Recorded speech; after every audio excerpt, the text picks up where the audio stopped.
trabaho. Sabi niya, mag-ano ka, sabi ni boss, mag-dress ka daw, mag-ayos ka. Sabi niya, mag-toothbrush ka. Sabi niya, pag-ano ka, maayos ba yung may cuties ka ba sa kuko?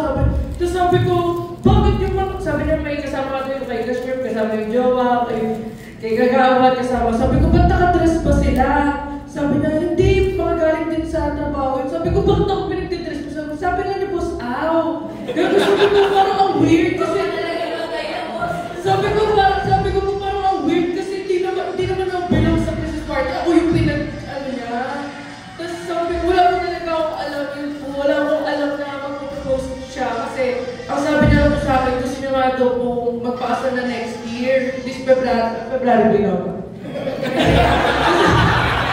Tapos, hindi ko po talaga expect to nakikinig ka ako kasi grabe. Kasi yung tao gusto ko makasama hanggang dulo. Eto, nag-propose ka.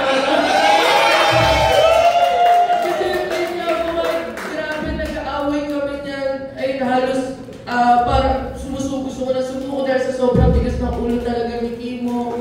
Tapos sabi ko parang ayoko na kasi nag-aaway na ako. Gusto ko na umuwi kay mama. Tapos hindi ko po akalain na magpo-propose siya. Thank you po sa inyo. Mas thank you po ma'am. Thank you po sa inyo lagi.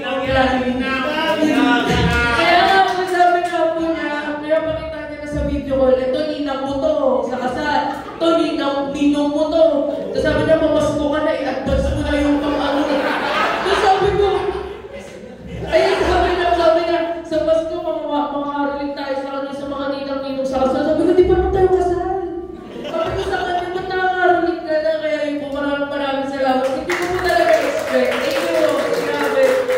Siyempre, mag-oo kay Timo. Kasi, kilala ko na eh. Tapos, ano ko na siya eh, talagang gamay ko na din po kasi ugali. At saka gusto ko siya makasama hanggang dulo talaga. Gagawa ko na ng pamilya. Thank you po sa inyo, sobra.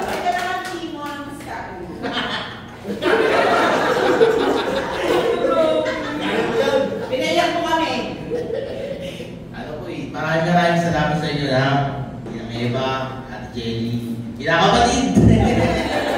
Ano na po kay boss, na kayo po nag-set neto, na gusto ko na po talaga makasalan si Angge. Kaso wala po akong idea eh. Tapos nagpatulong po sa inyo, kay Ate Jenny, kay Dina Ana, thank you po sa effort nyo kay Randel. Siya po nag-quit kasi kanina battery na po ako eh.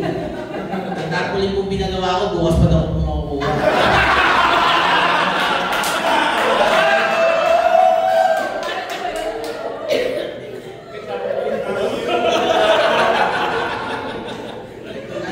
Pero yung sinabi po sa akin, punta ka na dito, okay na. Hindi pala okay po yung layout. Hindi ko pala yung layout. Sabi nila, huwag ka na sumimawad, gagawa na natin ng paraan. Kaya thank you po, maraming salamat sa effort ko. Gusto na si Randel naman, si Gert. Thank you.